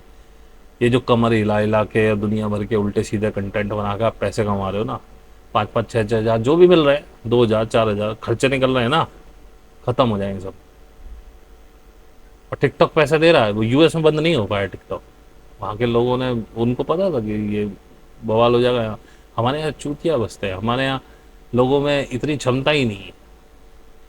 इनको बस जीने लायक भी पैसे मिल जाए, साले रगड़ रगड़ के जी, उससे कम भी मिल जाए, कम खा के भी जी लेंगे, खाकर हो चाहिए लोग। तो आज भी कहता हूँ, मर जाना चाहिए अगर इस देश को तरक्की करनी है। अब और सबसे बड़ी बात है, आप डर जाते हो किसी भी बात से। भाई डर कब होता है? जब आपके पास इंफॉर्मेशन ना हो। मैं अपनी बात करूं, जब 2020 में मैंने विलास जगदाले को सुनना शुरू किया, तो बहुत डर लगता था चीज़ों से। इन्फॉर्मेशन नहीं थी, हमें पता भी नहीं था ये क्या चल रहा है, एलिट्स किसे कहते हैं, और ये इल्यूमिनाटी क्या होते हैं, और वो ऐसा डर था जी, ये ऐसे कर लेंगे वैसे कर, बलारा भी तो कहता तो भाई टट्टी तक में कैमरे लगा देंगे, ये कर देंगे, वो तो हुआ। भाई किसी के प्लान करने से नहीं होता ना। ठीक है, प्लान तो उन्होंने किया न्यू वर्ल्ड ऑर्डर का, अमेरिकन न्यू वर्ल्ड ऑर्डर, नहीं हो रहा ना। वो यूनिपोलर वर्ल्ड है, वो यूनिपोलर अभी भी चल रहा है भाई, यूएस की मोनोपोली चल रही है पूरे वर्ल्ड में। आपको दिख रही हो ना दिख रही हो मुझे नहीं पता। मल्टीपोलर वर्ल्ड की तरफ हम जा रहे हैं ब्रिक्स के थ्रू। चाइना, रशिया कह दिया हमें यूएस नहीं चाहिए, ब्राजील कह रहा है हमें नहीं चाहिए यूएस, ईरान कह रहा है हमें नहीं चाहिए यूएस। और आज की डेट में ये शक्तियां हैं भाई। यूएस की फटी पड़ी है, ईरान के सामने नहीं आना चाहता वो। जब ईरान ने हालत खराब कर दी इसराइल की, इसराइल कह रहा कि बॉम्ब ईरान, बॉम्ब ईरान, चलो शुरू करो। यूएस के पास अब वो ताकत बची ही नहीं। तो समझ में आ गया जब हूती जैसे विद्रोहियों ने यूएस का सबसे बड़ा जो नेवी का जहाज था उसको फेंक दिया बाहर। अंदर खाने की बात यह है कि उस जहाज में के साथ बहुत सारे जहाज भी चलते हैं, उसके अंदर से भी बहुत सारी चीज़ें उसमें स्टोर रहती हैं। तो वहाँ से एक कॉन्वॉय निकला बॉम्बिंग करने के लिए यमन की तरफ। यमन से एक ऐसी मिसाइल आ रही थी सुपरसोनिक, जो उन्हीं के रडार की तरंगे पकड़ के उसी रडार की तरफ जा रही थी, और उन्होंने वापस भागना शुरू किया, और वो भाई मिसाइल उसी तरंगों पर उसके साथ साथ चले। अब वो भाई साहब अपनी जान बचा के भागे, और उसके बाद एक मिसाइल उसको हिट भी करी, कैरियर को। उन्होंने कहा भाई ये टेक्नोलॉजी हमारे पास नहीं। आज की डेट में US is no more technological giant. एक जमाना था जब उसके पास सबसे अच्छे हथियार होते थे। एक हवाई जहाज है यूएस के पास, F-22 रैप्टर। संसद से ये बिल पास है कि वो किसी को नहीं बेचा जाएगा। वो बहुत एडवांस टेक्नोलॉजी का, आज का नहीं, बहुत पुराना है। आज भी वो F-35 जैसे को धूल चटा सकता है, इतनी कैपेसिटी है उसकी। लेकिन यूएस उसको कभी भी किसी युद्ध में यूज नहीं करता जहां डॉग फाइट हो, क्योंकि इसका डर ये है अगर ये गिर के मार दिया किसी ने, ये गिर गया, इसकी टेक्नोलॉजी ना चुरा ले कोई, ऐसी टेक्नोलॉजी क्या फायदा। B-2 स्टेल्थ बॉम्बर जिसकी कहानी है, वो इतना महंगा है, उसका रख रखाव इतना महंगा, उसका $5,000 लगते हैं उसके पर घंटे की उड़ान पे, कुछ ऐसा है। जितनी देर वो उड़ेगा हर घंटे $5,000 जा रहे हैं, समझ लो। फ्यूल व्यूल अलग समझो। वो भी बहुत पुरानी टेक्नोलॉजी है, उसके पास शायद 80 के दशक से, 80-90 के दशक से B-2 स्टेल्थ है। और उन लोगों ने अपनी हेजमोनी में, जैसे वो सम्राट हो जाते थे, सब मजे में, अब तो भी आया उनके, अरे वाह महाराज आप तो सबसे बड़े हो, आप कोई कोई आपकी तरफ आंख भी नहीं उठा कर देख रहा। आपने आगे बढ़ना बंद कर दिया, चाइना ने शुरू कर दिया। चाइना ने क्या किया, यूएस ने उनको पैसा दिया, मार्केट दी, सब कुछ दिया, उन्होंने सस्ते में बना के दिया, साथ साथ अपना डेवलपमेंट अंडरग्राउंड चालू रखा, उसका पता ही नहीं किसी को। और ख़ास नज़र रखी यूएस, यूके, बाहर से कोई भी आदमी आया उसके पीछे उनका एक एजेंट लग जाता, भैया इसको ध्यान रखो कहाँ जा रहा। अपनी इंफॉर्मेशंस बहुत सॉलिड रखी, अपना डाटा बाहर नहीं जाने दिया, उनकी बड़ी कंपनी को अंदर नहीं आने दिया कि आप इंट्रूड ना कर सकें। उसके यहाँ सिक्योरिटी बहुत तगड़ी है, और उसने किसी पे हमला भी नहीं किया, उसने कॉलर भी नहीं खड़े किए कि हमने ये बना लिया। उसने सारी टेक्नोलॉजीज अब रिवील की हैं कि मेरे पास ये भी है, मेरे पास ये भी है, मेरे पास ये भी है। अभी जर्मनी के जहाज को मारा उसने लेजर से, फ्लाइंग टैक्सी बना रहा है भाई साहब वो। अब नहीं पकड़ सकते आप, अब आपका आप एड़ी चोटी के जोड़ लगा ले अब यूएस से, अब चाइना हाथ नहीं आता उसको। रशिया को पूरा सपोर्ट है चाइना से, और रशिया भी जब से पुतिन आया 2000 से वो तैयारी कर रहा था, उसको पता था ये युद्ध होंगे ही, वो पूरी तैयारी से बैठा हुआ है, इसलिए उसके माथे पे शिकन नहीं है। अब मत लो उसका तेल, वो तब भी लड़ेगा। और तेल सिर्फ बहाना है, यूएस, ब्राजील और इंडिया को रशिया के पाले में भेजना है, क्योंकि ये दूसरा गर्वाचौव है यूएस का, और अच्छा भी है। हेजेमनी ऐसी टूटती है और परिवर्तन संसार का नियम है। ब्रिटेन की टूट गई, ब्रिटेन के बाद इनके पास आ गई, इनके पास अब चाइना। लेकिन चाइना रशिया की आप फिर भी एक बात खासियत सुन लीजिए, वो हेजेमनी पे काम नहीं कर रहे हैं, वो राजतंत्र पे, क्योंकि कम्युनिस्ट देश हैं। वो कह रहे हैं मल्टीपोलर वर्ल्ड। ब्रिक्स पे भी जो वो सिस्टम बना रहे हैं, वो ऐसा सिस्टम बना रहे हैं कि डॉलर की तरह डोमिनेंस ना हो। आप चाहें तो अपनी मुद्रा में ट्रेड कर लें, और बैक्ड बाई गोल्ड रहेगी। जब तक US dollar backed by gold रहा, सही रहा। जैसे ही इन्होंने गोल्ड का वो हटा दिया कैप उसके पास से, फिर तो डॉलर छप रहा है दबादब, और उसकी प्रिंट डॉलर की वैल्यू इतनी है। इसी की वजह से तो ये इन्फ्लेशन खेल खेल गया, क्योंकि उसने छापा ही इतना। और छापा जब छापे जा रहा है, छापे जा रहा है, छापे जा रहा है, उसकी वैल्यू है ही उतनी, उसकी वैल्यू गिरने नहीं दे रहा। इन्फ्लेशन तो आनी आनी थी, उसमें कहानी तो खराब होनी होनी थी। अब ये कहानी खराब ही है। अब वैसे भी किसी देश की इकोनॉमी, ये सब रीसेट पे जाएगा। इसके बिना संभव ही नहीं कि आप कुछ कर पाओ। रीसेट होना आपकी, ये समझ लीजिए, नियति है किसी भी तरीके से। अब ये इकोनॉमी कोई भी नहीं रुकेगी। इसीलिए आप देख रहे हैं सब सेंट्रल बैंक्स गोल्ड खरीद रहे हैं, क्योंकि भाई गोल्ड का ही मजा है। मैंने बोला था पिछले साल अगस्त में कि भैया निकल जाओ, शेयर मार्केट से बड़ा अच्छा समय है, गोल्ड खरीद लो। अब भी कह रहा हूँ, जो फंसे हुए निकल जाओ, गोल्ड खरीद लो। अबे तुम वारेन बफेट से भी ज़्यादा जानते हो क्या? अलादीन है उसके पास, 5 करोड़ रुपए साल की उसकी फीस जाती है सॉफ्टवेयर की। वो है बाप ट्रेडिंग का। उसने दिसंबर में अपने सारे स्टॉक बेच दिए थे और गोल्ड में लगा दिया पैसा। अब बताओ, क्योंकि आगे जो भी रीसेट के बाद क्या होगा, करेंसियों का हश्र, रीसेट होंगी करेंसी, यही रहेंगी, चेंज हो जाएंगी, क्या होगा? गोल्ड गोल्ड रहेगा। गोल्ड की बादशाह कभी नहीं जाती।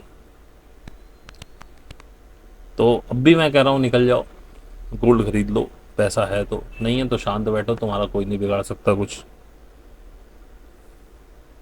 और आगे जो टर्मोइल आ रहा है, मैं बार बार कह रहा हूँ, बार बार कह रहा हूँ, आपको शांत चित्त होने के बाद ही आप उससे बच पाओगे। शांत चित्त हो गए आप साधना करने से, मेडिटेशन करने से, ध्यान करने से।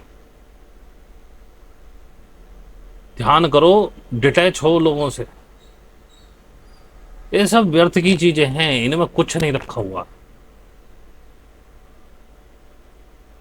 साधना में आओ।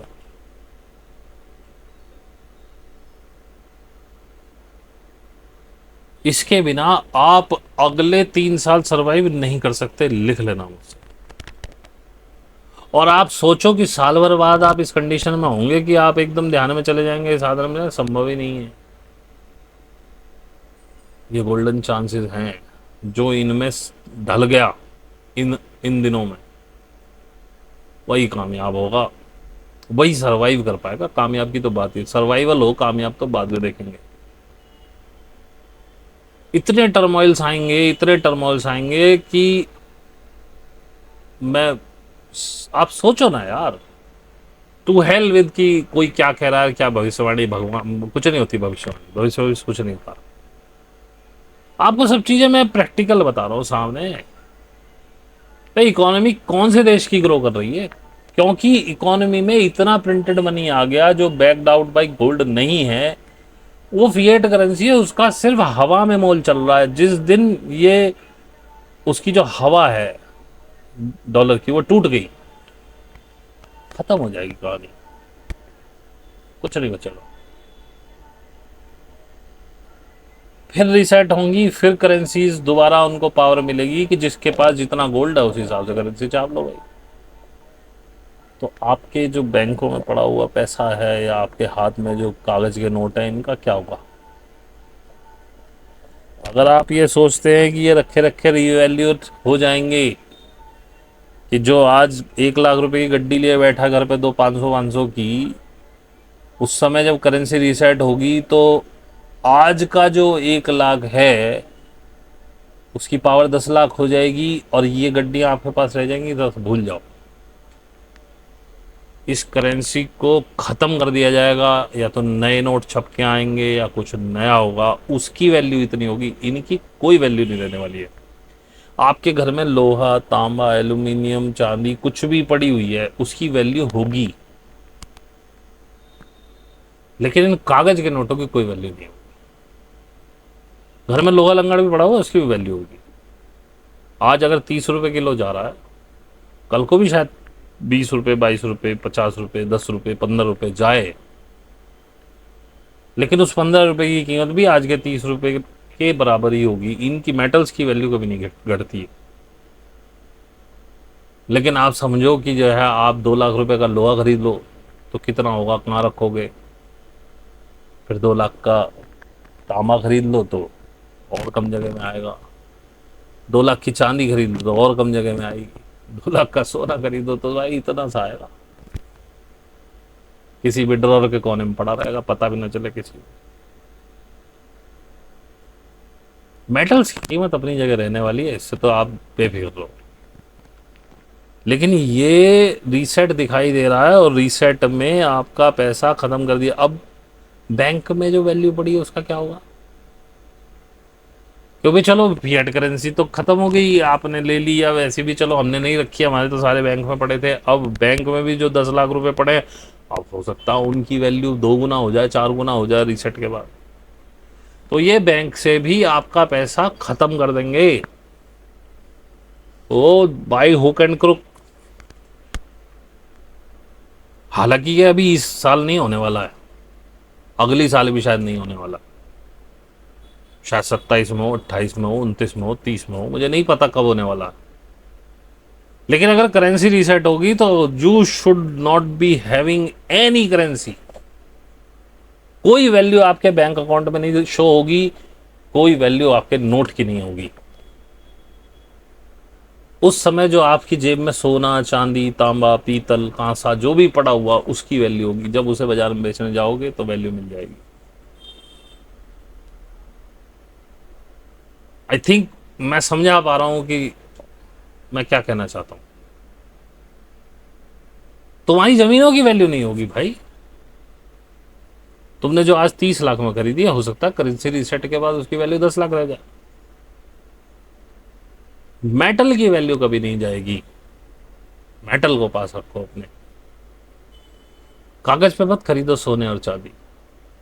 हार्ड खरीदो, हार्ड मेटल आना चाहिए। आपको 50,000 रुपये, 50,000 का सोना ले आओ, बिंदी सी आएगी छोटी सी, 5 ग्राम के आसपास, पर उसकी वैल्यू है 50,000 आज। और अगर कल करेंसी रीसेट होती है और मान लो सोना, मैं कहता हूँ 20,000 रुपये तोला हो गया, तो उस बिंदी की वैल्यू आएगी, क्योंकि 20,000 रुपये जो तोला सोना होगा, उस 20,000 में इतनी कैपेसिटी होगी। जो आज 1 लाख रुपए में जो तोला है सोना, जब 1 तोला सोना बेचते हो 1 लाख आता, उसमें जितना माल आप खरीद सकते हो, उस समय उतना ही माल आप उस 20,000 में खरीद पाओगे जब 1 तोला सोना बेचोगे, क्योंकि सोने की कीमत हमेशा सेम रहेगी। करेंसी की वैल्यू ऊपर नीचे होती है। तो भाई आशा करता हूं जो मैं समझाना चाह रहा हूं वो आपको समझ में आया होगा। बाकी लिंक्स दिए हुए हैं मैंने, एक जेफरी सेक्स का दिया हुआ है, एक राधिका देसाई का दिया हुआ है, और एक सुरेंद्र जी हैं ब्रिगेडियर, उनका दिया हुआ है। मैं उस पर थोड़ी सी बात कर लूँ। उन्होंने कारगिल युद्ध का बताया कि कारगिल युद्ध में 527 कैजुअलिटी शायद हुई, और वो कह रहे थे कि ये एक भी व्यक्ति नहीं मरना था, क्योंकि 98 में ही मैंने बता दिया था गवर्नमेंट, मतलब अपनी उसमें सेना में, ये होने वाला है, मुझे बंदे भेज दो, हम इन जगह पे टाइगर हिल वगैरह पे 2-3 पॉइंट उन्होंने बताया, बोले यहाँ पे बंदे प्लेस कर देते हैं तो ये नहीं होगा। कोई जनरल मलिक का वो नाम ले रहे, मैं तो नहीं जानता, अब शायद रिटायर हो गए, उनकी बातों से ऐसा लगा। और वो कह रहे बाद में, उसके बाद भी जो जनरल्स आए हैं वो सारे उन्हीं के खेमे के आए हैं, तो वो जांच नहीं बढ़ रही। 25 साल से वो केस लड़वाए। उन्होंने पूरी कहानी बताई, कैसे कैसे उनको बार बार बिट्रे किया गया। एक बार फिर एक प्लान बना कि हम एक आक्रमण कर देते हैं, और 4,000 की टुकड़ी उनके पास थी, और एंड टाइम पर वो आक्रमण रोक दिया गया। कैसे उनको बार बार शिफ्टिंग की गई इधर से उधर, कैसे बंदों को इधर से उधर मूव किया गया पाकिस्तान को फ़ायदा पहुंचाने के लिए कि पाकिस्तान अंदर आ जाए। तो वो जनरल मलिक की इंक्वायरी क्यों नहीं हुई अभी तक? वो जनरल मलिक क्यों आराम से है? वो जनरल मलिक ऐसा क्यों कर रहा था? और हालांकि वो अटल बिहारी वाजपेयी की बहुत तारीफ कर रहे हैं उस समय कि उन्होंने बहुत अच्छा किया, ये किया वो किया। तो भाई देखो, पॉलिटिक्स का यही परसेप्शन होता है कि आपको परेशानी में डालो और लोगों को दिखाओ कि हमने बचा लिया। मैं बिल्कुल नहीं मान सकता, क्योंकि वो बंदा फौज का है, फौज की इंटरनल सारी जानकारी उसके पास है, कौन ने किसने कहाँ डिच किया, कैसे क्या किया। पॉलिटिकल बंदा नहीं होता फौजी आदमी। पॉलिटिक्स बहुत अलग चीज़ है। मैं बिल्कुल नहीं मान सकता हूँ कि जनरल मलिक के इस काम की भनक जो है गवर्नमेंट के पास नहीं थी। मैं आज भी यही मानूंगा, क्योंकि ये बीजेपी का पैटर्न है कि जब उसको सत्ता चाहिए होती है वो युद्ध कराता है।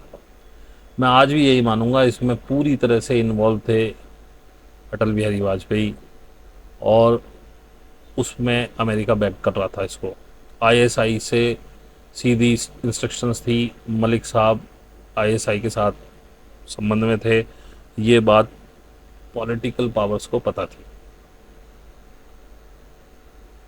ये सब ड्रामा हुआ, 527 लोग मारे गए, और वो बार बार यही कह रहे हैं। उसके साथ कुछ एक और भी मुझे मिले हैं इंटरव्यूज, अभी मैंने पढ़े, वो पॉडकास्ट सुने नहीं है, तो मैं उन पर कोई टिप्पणी नहीं कर सकता हूँ।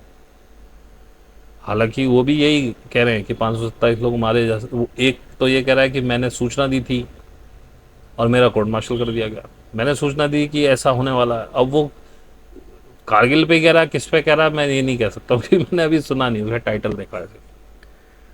आपकी आप इतने गिरे हुए लोग हैं, हिंदुस्तान के लोग इतने गिरे हुए हैं अपने पर्सनल फायदे के लिए, ये देश को हमेशा से बेचते आए, इसीलिए विभिन्न सत्ताएं हम पर काबिज होती रहीं। पहले हमारे ऊपर, बहुत लंबा तो नहीं जाते, तो शकों ने शासन किया, हूणों ने शासन किया, मुस्लिमों ने शासन किया, ब्रिटिश ने शासन किया, और अभी भी ब्रिटिश लोग शासन कर रहे हैं। पहले यूएसएसआर ने किया, अब ब्रिटिश कर रहे हैं। ये बात छुपी नहीं है, पहले भी मैंने कभी सुनी थी कि नेहरू और इंदिरा के ज़माने में यूएसएसआर के हिसाब से रूस के लिए हमारी पॉलिसी डिज़ाइन होती थी, अब अमेरिका के लिए हो रही है। क्या क्या बदला? हमारा शासन हमारे हाथ में कभी आया नहीं। हम लोग इतने गिरे हुए हैं, यहाँ का ब्लड ही इतना खतरनाक है, इतना गंदा ब्लड है, सॉरी टू से, खास करके मध्य भारत का, जिसमें उत्तर प्रदेश, मध्य प्रदेश, राजस्थान वगैरह, गुजरात, ये आते हैं। साउथ में द्रविडियन रेस हैं, वो अच्छी हैं, फिर भी वो अपने कल्चर्स को बचाए हुए हैं। वो ऐसा नहीं है देखो कि वो खराब नहीं हो सकते, मैं कह रहा हूँ लहू ही खराब है। तो सेना में यार आप ये सब बदमाशियां कर रहे हो। सेना तक में लोग घुसे हुए हैं, आईएसआई के और उसके। मुरारजी देसाई जैसा प्रधानमंत्री आया, उसने हमारी पूरी रॉ की जो इंटेलिजेंस थी वो ध्वस्त करा दी, पाकिस्तान में सारे लोग मरवा डाले। क्या कर रहे हो आप? जब जब जनता पार्टी वगैरह कोई भी आई है, हमेशा यही हुआ है। ईमानदारी से मैं बताऊं आपको, जब नए भारत का जन्म हो रहा था आज़ादी से पहले, तो एक पार्टी निकली, इंडियन नेशनल कांग्रेस, आज भी है। एक पार्टी बनाई थी, मैं जरा उनका नाम गूगल कर लूँ, जो बाबा साहब अम्बेडकर की पार्टी थी। उसका भी नाम किसी धार्मिक उससे रिलेशंस में नहीं है। Let me Google name of Ambedkar party. 1936 में फॉर्म हुई थी, इंडिपेंडेंट लेबर पार्टी। इसमें कोई वो नहीं है, मतलब कोई धार्मिक आपको नाम शब्द नहीं मिलेगा। और ऐसे ही भगत सिंह ने पार्टी फॉर्म की थी, उसका नाम था Hindustan socialist republican association. Chandrashekhar Azad वगैरह इसमें थे। इसमें आपको किसी भी देश, किसी धर्म की बू आ रही है? नहीं आ रही होगी। उसी समय पे दो पार्टीज और बनी थी, एक थी मुस्लिम लीग इसका जिन्ना हेड कर रहे थे और जिन्होंने पाकिस्तान के हेड बने बाद में। और एक थी हिंदू महासभा, शायद हिंदू महासभा, जो बाद में आरएसएस में शिफ्ट हो गई। नाम से ही आपको लग रहा होगा कि एक तरफ एक मुस्लिम लीग यानी मुस्लिमों की राजनीति कर रही है, हिंदू महासभा हिंदुओं की राजनीति कर रही है, इंडियन नेशनल कांग्रेस उसमें कोई धर्म नहीं है, भगत सिंह की पार्टी में कोई धर्म नहीं है, क्योंकि वो मैंने गूगल से देखा था, नाम अभी भी शायद है हिंदुस्तान सोशल रिपब्लिकन एसोसिएशन, उसमें कोई नाम नहीं है, बाबा साहब अम्बेडकर की पार्टी में कोई नाम नहीं है, तो उसका इंडिपेंडेंट लेबर पार्टी, इसमें कोई धर्म नहीं है, और ये लोग धर्म की राजनीति कर भी नहीं रहे थे। हालांकि इंडियन नेशनल कांग्रेस थोड़ी हिंदुओं की तरफ काफ़ी झुकी हुई थी, ये अलग पैटर्न्स है। और आप देखिए, जो लोग धर्म की राजनीति करते हैं वो हमेशा आपको अतीत की तरफ ले जाते हैं। वो कहते हैं हमारा प्राचीन, हमारे फलाने वो थे, हमारे फलाने राजा थे, वो इतने बढ़िया थे, हमें ऐसा होना वैसा होना। आज भी आप देखिए, पूरी बीजेपी आपको अतीत में ले जाने की कोशिश करती है। हमारा पुरातन बहुत अच्छा था, हमारे पास बहुत अच्छी सुविधा थी, फलाना सनातन बहुत अच्छा था, हमारे ऋषि मुनि जो कह गए वो अच्छा है। भाई ऋषि मुनि अब बढ़ाएंगे क्या तुम्हें आगे? इंडियन नेशनल कांग्रेस में एक खासियत शुरू से रही, एक तो इसमें इंटेलेक्ट बहुत रहे, और इंटेलेक्ट होने के बाद हमेशा इन्होंने रिफॉर्म का स्वागत किया। ठीक है, इनमें भी ये कोई दूध के धुले नहीं है, इन्होंने बेचा देश को, लेकिन तरक्की भी इन्हीं के टाइम में आई। अगर आप देखेंगे आईआईएम आईआईटीज वगैरह कहाँ से बने, बांध कहाँ से बने, जिसका क्या किया 11 साल में बीजेपी ने, कौन सा इतना बड़ा रिफॉर्म कर दिया है कि जिसका देश पे गर्व करे। आप तो जिस समय एआई चल रहा था, आप हमारे प्रधानमंत्री कह रहे थे वो हमारे यहाँ महाराष्ट्र में माँ को आई कहते हैं, तो कहते एआई, एआई सुनना, this level of idiotic thoughts in our prime ministers brain, तो कैसे तरक्की करोगे? जब एआई के पीछे हमें भागना था, हम भाग रहे थे राम के पीछे। राम कहीं जाने वाला थोड़ी है, वो तो जहाँ था वहीं है, किताबों में था, किताबों में है, कभी नहीं जाएगा। जब हमें टेक्नोलॉजिकली आगे बढ़ना था, हमें कावेरी इंजन पे काम करना था, टैंक्स के इंजन पे काम करना था, जिस समय हमें अपने उद्योग धंधे डेवलप करने थे, मैन्युफैक्चरिंग क्षेत्र डेवलप करना था, हमने वो आउटसोर्स कर दिया चाइना को। अभी आप सिर्फ असेंबलिंग कर रहे हो। देखिए, मैं किसी भी पार्टी के फेवर में नहीं, मुझे, मैंने बता दिया आपको, मुझे कांग्रेस में भी उतने ही गद्दार लोग बैठे हुए। अब आप सोचेंगे कि कैसे आएगा भैया, इसका मैंने ठेका नहीं ले रखा कि कैसे हिंदुस्तान आगे बढ़ेगा, कैसे बढ़ेगा, मैं क्या करूं? क्रांति के बिना नहीं बढ़ सकता, भूखों मरना पड़ेगा आपको। जब गाजा जैसे हालात होंगे, सूडान जैसे हालात होंगे, तब आप बढ़ेंगे। सूडान की बात आई तो एक बात और बता दूं, अभी तक आपने सिर्फ गाजा को सुना है कि गाजा में लोग भूखे मर रहे, सूडान का आपको पता ही नहीं, क्योंकि वो न्यूज़ में ही नहीं आ रहा है। सूडान में भी यही हो रहा है। सूडान में कत्लेआम कौन कर रहा है? यूएई कर रहा है, और अमेरिका के साथ कर रहा है।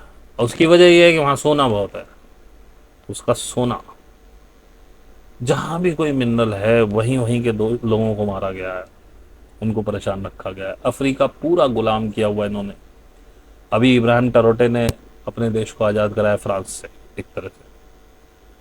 वहाँ भी सोना है, जहाँ जहाँ ये काला सोना निकलता है, तेल, वहाँ वहाँ एक श्राप साथ में आता है।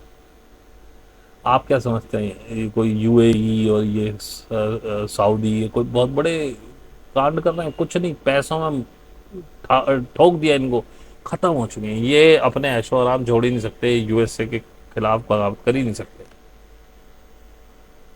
न्यू वर्ल्ड ऑर्डर में आपने सुना था, सॉरी वो थोड़ा सा लंबा जा रहा है, लेकिन मैं क्या करूँ, जब चीज़ें हैं बोलने के लिए तो बोली जाएंगी।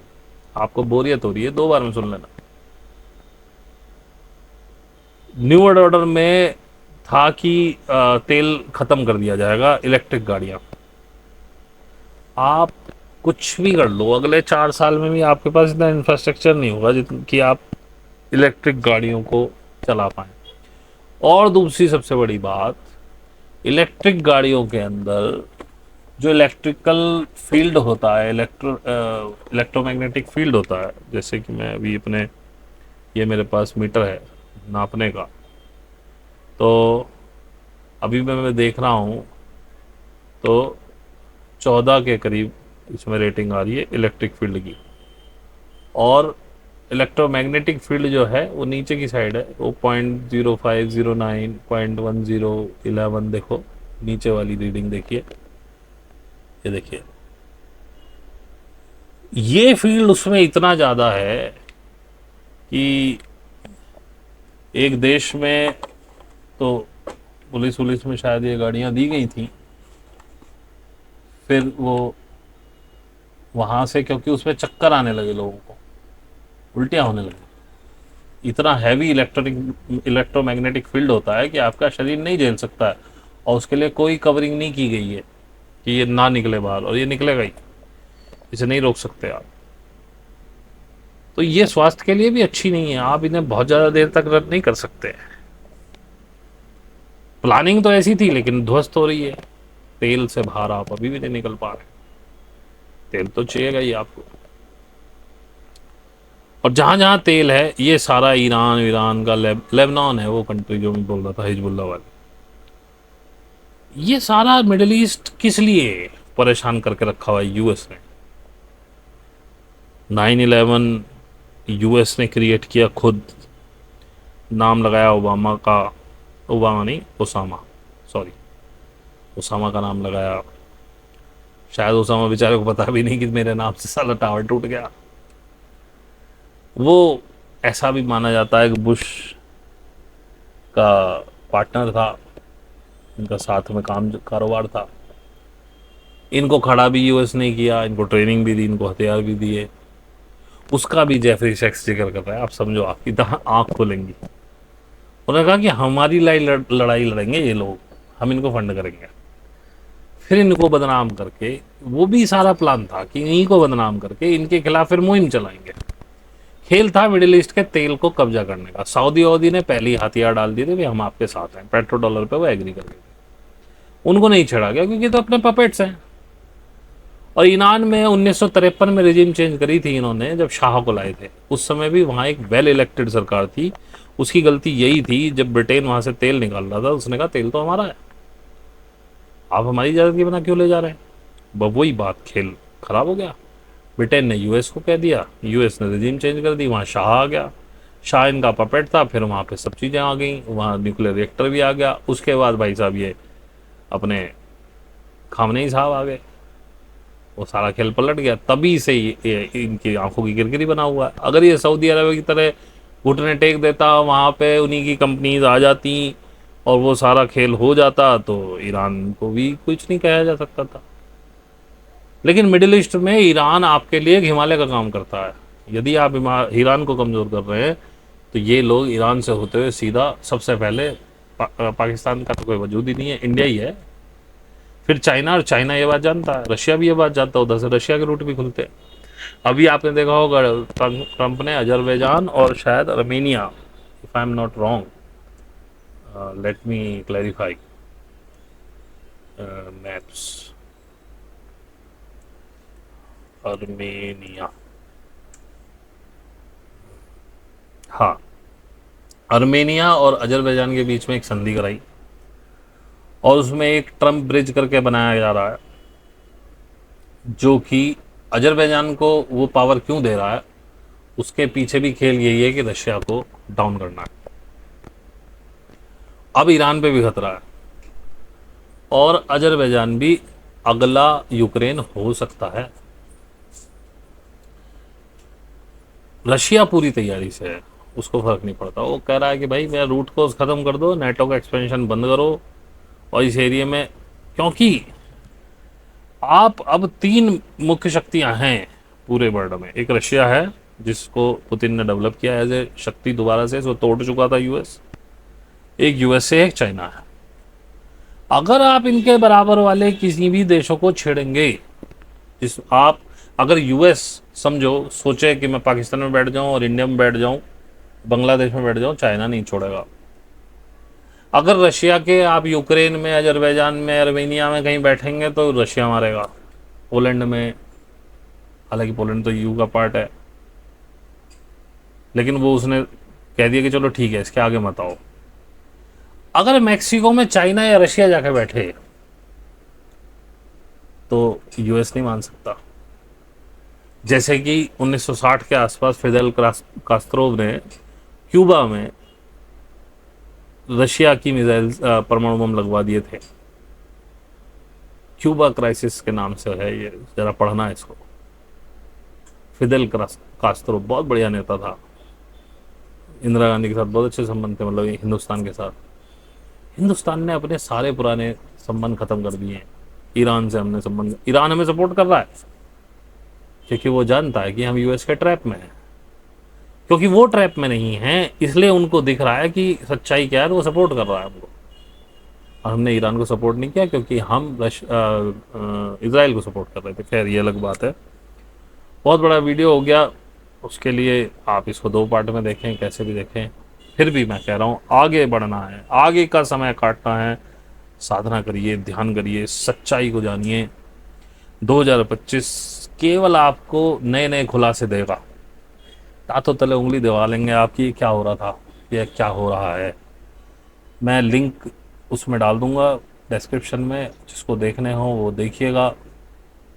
और अगले महीने जब हम लाइव करेंगे, किसी को क्वेश्चन हो उनसे रिलेटेड तो वो पूछेगा, नहीं तो आप मेल कर सकते हैं मेरे को। कमेंट्स पे मैं जवाब कभी देता हूँ, क्योंकि कमेंट्स में मैं मानता ही नहीं कि आप सीरियस हो। आपके दिमाग में कुछ आया, आपने डाल दिया। ईमेल करिए तो समझ में आता है। खैर, बाकी जैसा भी चल रहा है, मज़ा आ रहा है, मुझे तो मज़ा ही आ रहा है। आपको आ रहा है नहीं आ रहा, वो आपकी प्रॉब्लम है। इसी के साथ आज ही के लिए इतना ही। आपका बहुत बहुत धन्यवाद पूरा सुनने के लिए। हो सके तो लाइक सब्सक्राइब कर लेना, कुछ अच्छा लगाओ। और भाई अगर कोई केवल इसलिए सुन रहा है कि मैं इस तरह की बातें कर रहा हूँ, तो भाई मत सब्सक्राइब करना, क्योंकि अंत में मेरा मकसद तुम्हें ध्यान और साधना की तरफ लाना है। मैं सिखाता हूँ, मेरी फीस है 1500 रुपये प्रति माह। शुरू में 3 महीने की एक साथ देनी पड़ती है, बाद में पर मंथ हो जाती है। किसी को सीखना हो वो आमंत्रित है। मेरे इसमें जो मेरी वेबसाइट है उस पर मेरा लिंक आपको मिल जाएगा, वहाँ से आपको मेरा टेलीग्राम का लिंक मिल जाएगा। टेलीग्राम पे आप मेरे से संपर्क करिए, व्हाट्सएप पे करिए। लेकिन अगर आप अभी हुआ पोह में तो मत करिए। अगर आपने ठान लिया मुझे सीखना, तभी करिएगा। बाकी आपका बहुत बहुत धन्यवाद again. Thank you very much. Have a nice day. Bye.